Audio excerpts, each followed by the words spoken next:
So hello friends, today we'll be studying the chapter 13th of 12th biology and we'll be discussing the important topic from exam points of view population interaction. So यहाँ पे 6 तरीके के interactions हम पढ़ते हैं. तो सबसे पहले आता है म्यूचुअलिज्म. इसमें हम देखेंगे कि कैसे पॉपुलेशन आपस में इंटरैक्ट करती है. तो ज्यादातर पॉपुलेशन कैसे इंटरैक्ट करती है, लाइक इंटर स्पीशीज इंटरैक्शन होता है. ठीक है, तो हमने स्पीशीज ए लिखा है और स्पीशीज बी लिखा है. तो कैसे दो जब पॉपुलेशन इंटरैक्ट कर रही है तो किसको फायदा हो रहा है, किसको नुकसान हो रहा है. दोनों को फायदा भी हो सकता है, दोनों को नुकसान भी हो सकता है. तो हम देखेंगे कि कौन से इंटरैक्शन में क्या होता है. सबसे पहले आता है म्यूचुअलिज्म. तो जैसे कि नाम सजेस्ट कर रहा है कि म्यूचुअली वो कुछ कर रहे हैं, म्यूचुअल अंडरस्टैंडिंग है दोनों के बीच में. सो म्यूचुअलिज्म में क्या होता है कि दोनों को ही बेनिफिट होता है. तो species A is also getting benefited and species B is also getting the benefit. तो बेनिफिट को हम पॉजिटिव साइन से यहाँ पे डिनोट करते हैं और अगर कुछ नेगेटिव मिल रहा है तो उसको हम नेगेटिव साइन से डिनोट करेंगे. ठीक है, इसके बाद आता है कंपटीशन. तो कंपटीशन में क्या है कि दोनों को ही नुकसान हो रहा है. तो कंपटीशन में दोनों को ही नुकसान हो रहा है, सो नेगेटिव साइन से डिनोट करेंगे. इसके बाद आता है पैरासिटिज्म. पैरासिटिज्म में क्या होता है कि कोई एक स्पीशीज किसी दूसरे स्पीशीज के ऊपर शेल्टर लेती है या उससे अपना फूड लेती है. तो उसमें एक को फायदा होगा और दूसरे को नुकसान होगा. इसके बाद आता है प्रेडेशन. प्रेडेशन में भी पैरासिटिज्म में केवल वो उससे उसका नुकसान कर रही थी, लेकिन प्रेडेशन में यूजुअली क्या होता है कि प्रे किल कर देता है. कौन करता है? प्रेडेटर. तो प्रेडेटर किल करता है और प्रे किल हो जाता है. सो इसमें एक को ऑब्वियसली बेनिफिट हो रहा है और दूसरे को नुकसान हो रहा है. इसके बाद जो नेक्स्ट इंटरैक्शन है दैट इज कमेंसलिज्म. कमेंसलिज्म में क्या है कि एक को बेनिफिट हो रहा है और दूसरा न्यूट्रल है, ना ही उसको बेनिफिट हो रहा है और ना ही उसको कोई नुकसान हो रहा है. सो कमेंसलिज्म में एक बेनिफिट और एक, तो जो न्यूट्रल है उसको हम नोट से डिनोट कर सकते हैं या जीरो आप बोल सकते हैं. तो इसके बाद आता है नेक्स्ट एमेंसलिज्म. एमेंसलिज्म में क्या है कि एक को नुकसान हो रहा है और दूसरा न्यूट्रल है. ठीक है, तो इस तरीके से ये एक शॉर्टकट टेबल बन के हमारे पास आ जाती है जिससे हमें याद रहेगा और इसको हम डिस्क्राइब कर पाएंगे. अब इसमें इंपॉर्टेंट हमारे लिए क्या है, इसमें आते हैं हमारे एग्जाम्पल्स जो कि एग्जाम्स में पूछे जाते हैं और कुछ कैरेक्टरिस्टिक्स या फिर किसी भी इंटरैक्शन की क्या इंपॉर्टेंस है इस इकोसिस्टम में, वो इम्पोर्टेंट है हमारे लिए पढ़ना. सो हमने 6 हमारे जो इंटरैक्शन होते हैं पॉपुलेशन के बीच में वो पढ़े.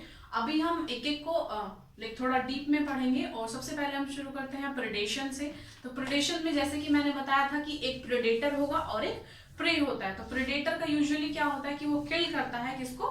प्रे को. सो प्रेडेशन की लाइक ये एक पॉपुलर इंटरैक्शन है. तो इसकी क्या इंपॉर्टेंस है इन द इकोसिस्टम. तो सबसे पहली इंपॉर्टेंस इसमें आती है कि ट्रांसफर ऑफ द एनर्जी. तो प्रेडेशन जैसे ही हम वर्ड सुनते हैं हमारे दिमाग में क्या आता है, एग्जांपल कॉमन सा कि जैसे टाइगर हंट करता है डियर को, तो वो तो प्रेडेशन है ही, लेकिन अगर कोई बर्ड किसी सीड को खा रही है that also comes in predation. तो लेकिन सबसे कॉमन से हमारे में माइंड में एग्जाम्पल जो आता है वो यही है टाइगर और डियर का, तो हम वही याद रखेंगे. तो प्रेडेशन में क्या होता है कि एक टाइगर अगर डियर को किल कर रहा है दैट इज प्रेडेशन. तो सबसे इंपॉर्टेंट है कि transfer of the energy from one trophic level to the another. हमने फूड वेब में पढ़ा है कि ट्रांसफर ऑफ एनर्जी होना बहुत ज्यादा जरूरी है, तो ये एक मीडियम बनता है. इसकी सेकेंड इंपॉर्टेंस हमारे पास आती है कि ये प्रे की पॉपुलेशन को कंट्रोल में रखता है. अदरवाइज अगर कोई प्रेडेटर नहीं होगा तो प्रे की जो पॉपुलेशन है वो बहुत ज्यादा एक्सप्लोड कर सकती है and that will lead to the imbalance of the ecosystem. तो ये प्रे की पॉपुलेशन को चेक में रखेगा, कंट्रोल में रखता है. और इसके बाद जो थर्ड है and that comes the reduces the competition. Competition किसके बीच में?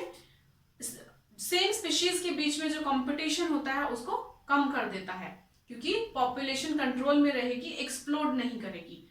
तो अब प्रेडेशन में एक और इम्पॉर्टेंट कॉन्सेप्ट आता है कि प्रे ने अपने कुछ डिफेंस मैकेनिज्म इवॉल्व किए हैं. तो डिफेंस मैकेनिज्म में क्या हो सकता है, लाइक जो मोनार्च बटरफ्लाई होती है that is highly bitter in taste. तो इसीलिए वो अपने आप को बचा पाती है, या अदरवाइज कैमोफ्लेज मैकेनिज्म यूज करते हैं कि कलर चेंज कर लेते हैं। इसके बाद ये सारा तो एनिमल्स कैटेगरी में उन्होंने अपने आप को डिफेंस मैकेनिज्म इवॉल्व किया है, लेकिन जो हाईली इंपॉर्टेंस आता है वो प्लांट्स में आता है, क्योंकि वो मोबाइल नहीं है, कहीं भाग नहीं सकते, उन्हें एक ही पोजीशन पे रह के अपने आप को बचाना है। तो जैसे कि हम कैक्टस में देखते हैं, तो स्पाइन्स की ग्रोथ जो है that acts as an defence mechanism. So next interaction हम पढ़ेंगे कंपटीशन। कंपटीशन में हमें पता है कि दोनों ही स्पीशीज को नुकसान होता है, बिकॉज दोनों ही compete कर रही हैं। तो जैसा कि हमने पढ़ा था, जो प्रेडेशन में था उसमें इंटर स्पीशीज होता है, यानी कि दो अलग अलग स्पीशीज हैं। और लेकिन कंपटीशन में ज्यादातर हमें देखने में मिलता है इंट्रा स्पीशीज, यानी कि एक ही स्पीशीज के अंदर कंपटीशन। ऐसा नहीं है कि इंट्रा स्पीशीज ही होगा, इंटर स्पीशीज भी हो सकता है। तो इसमें दोनों चीज आ जाती है। तो इसके बाद दोनों को ही नुकसान हो रहा है। तो इसका सबसे कॉमन एग्जाम्पल हमने देखा है कि जब गैलापागोस आइलैंड में गोट को इंट्रोड्यूस किया गया, तो वहां पे टॉर्टोइज की पॉपुलेशन कम हो गई। So that becomes N example of competition. लेकिन ये कौन सा एग्जाम्पल होगा? इंटर स्पेशीज, क्योंकि गोट्स अलग स्पेशीज है और टोर्टोइज अलग स्पेशीज है, लेकिन दोनों का फूड जो था वो एक ही था। दोनों ग्रेजिंग ग्राउंड कम होने की वजह से जो टॉर्टोइज की पॉपुलेशन थी वो एक्सटिंक्शन में चली गई। क्यों? क्योंकि जो टॉर्टोइज है वो इंफीरियर में चला गया और जो गोट्स थी वो सुपीरियर थी। तो ये एक गोट्स का एक प्रिंसिपल भी आता है कि जो सुपीरियर स्पेशीज होगी वो अपने आप को सर्वाइवल ऑफ द फिटेस्ट में चली जाएगी और वो अपने आप को आउटग्रो कर लेगी, और जो इंफीरियर स्पीशीज होगी वो इलिमिनेट हो जाएगी। So that is an example of competition. इसके बाद हम पढ़ेंगे म्यूचुअलिज्म, जो हमारा नेक्स्ट इंटरेक्शन है।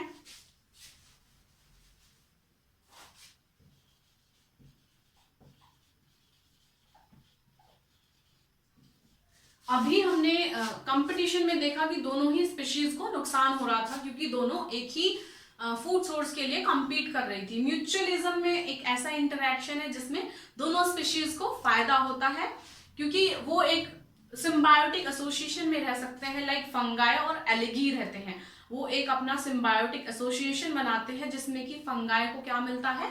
फूड, क्योंकि एलगी एक ऑटोट्रॉफिक में आता है, वो अपना खाना खुद बना सकता है। तो फंगाई उससे फूड लेती है और एलगी को मिलती है शेल्टर फ्रॉम द फंगाई। तो दोनों को बेनिफिट हो रहा है, एक को शेल्टर मिल रहा है, एक को फूड मिल रहा है। So that becomes N very good example of the mutualism. इसके बाद माइकोराइजा भी म्यूचुअलिज्म का एग्जांपल हो सकते हैं। माइकोराइजा में क्या होता है कि हायर प्लांट्स के साथ सिम्बायोटिक एसोसिएशन बनाते हैं। सो इसके बाद हमारा ये इंटरेक्शन भी कंप्लीट होता है। I am taking one example and that is very good enough for you for the exams or to understand this concept.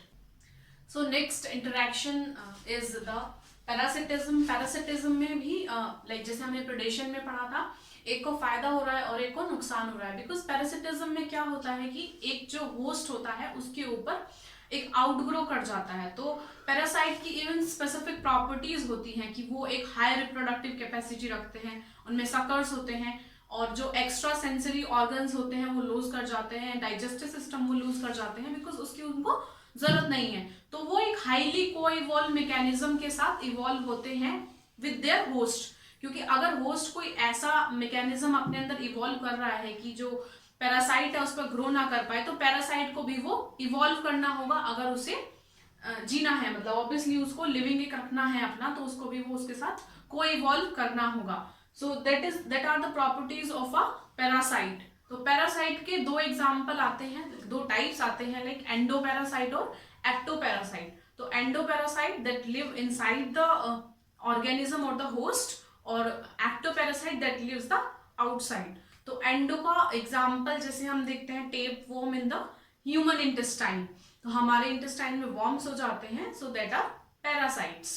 इसके बाद जो एक्टोपैरासाइट होते हैं दैट लाइक हेड लाइस, हमारे सर में जुएं हो जाती है, so that are an example of ectoparasite. इसके बाद जो हमारे पास नेक्स्ट इंटरेक्शन आता है दैट इज कमेंसलिज्म। कमेंसलिज्म में क्या होता है, एक को बेनिफिट हो रहा है वाइल जो दूसरा है वो न्यूट्रल है।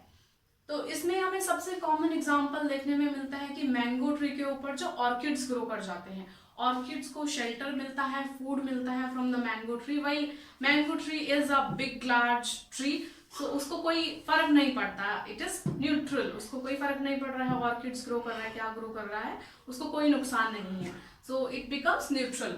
सो एक को फायदा हो रहा है, एक को नुकसान हो रहा है। ऐसे ही हम वेल में देखते हैं कि जो बर्नैकल्स हैं वो वेल के बैक पे ग्रो कर जाते हैं, so that is also an example of commensalism. इसके बाद जो नेक्स्ट इंटरेक्शन है दैट इज अमेंसलिज्म। अमेंसलिज्म में क्या है कि एक को नुकसान हो रहा है while the other is neutral. तो इसका जो हमें एग्जांपल देखने में मिलता है that is penicillin. Penicillin bacteria को हार्म करता है जबकि मोल्ड को नहीं करता। So mould is becoming the neutral while the bacteria is getting harm. तो एक को हार्म हो रहा है और दूसरा न्यूट्रल है। So that is an example of the amensilism. Amensilism is not so important for you in exams, while parasitism and predation and this mutualism and competition are very important from exam point of view. Try to learn all the examples from your NCERT because that will help you a lot in your exams. So all the best for your exams and stay tuned for more videos.